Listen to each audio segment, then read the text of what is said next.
I feel very privileged. I think public service is truly that. It's public service. And I want to do the absolute best I can do every day for the people I represent and also for the state of Ohio and also the United States. Every day I thank God that He's given me this opportunity.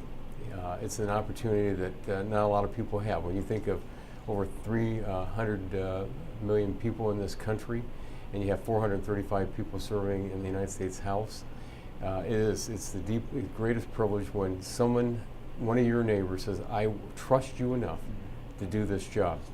And I've been very fortunate because I did serve in the Ohio legislature for 11 years, in the Ohio Senate and in the state House. And before that, I was a county commissioner in Wood County for 6 years. I was elected twice. So again, it's a great privilege. It's a great honor. I always want to remember it that way. That I tell folks when they first get elected to the United States House, I said, if you ever start thinking different about how you view this job, go out and look how your name is on that door. It says representative at the top, and never forget that. Your name's underneath that title. My dad served in the United States Congress for 30 years. He was elected in 1958, and he served through 1988.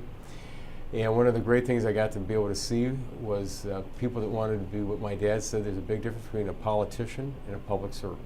A politician sees how much they can take from the people they represent for their own benefit, while public servants sees how much they can give of themselves back to the people that they represent.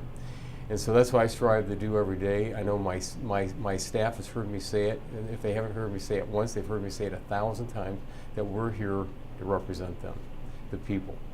And so I learned from my dad at a very early age that that's what you have to do. Our founding fathers wanted us to live in a participatory democracy.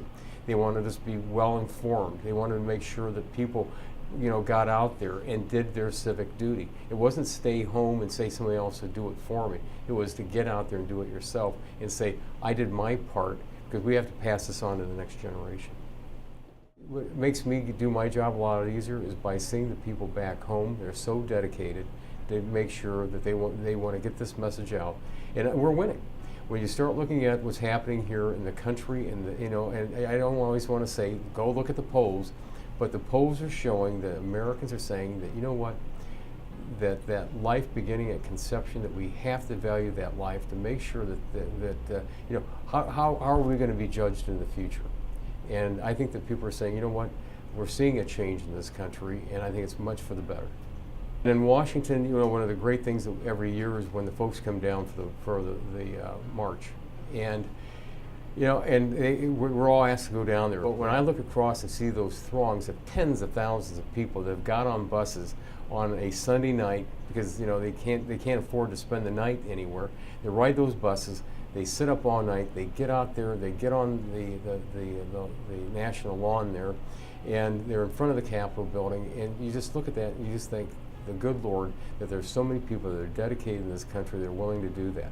I want to make sure that people understand that going into 2012, that if we have a re-election of this president, he'll have 8 years to transform the judiciary in this country.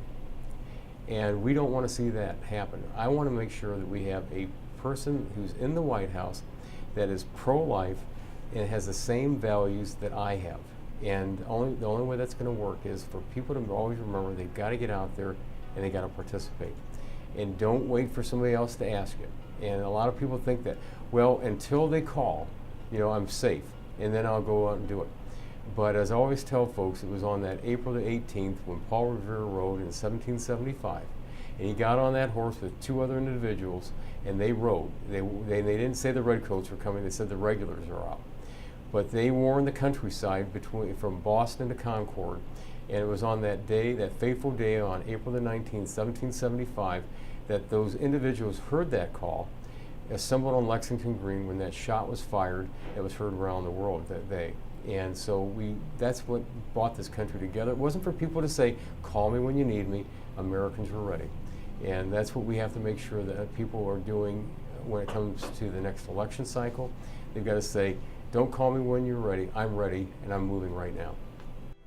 Well, Right to Life is not Republican, it's not Democrat, and it's not Independent. It's across the entire spectrum. There's a lot of individuals that might be apolitical about everything else except one issue, and that's life.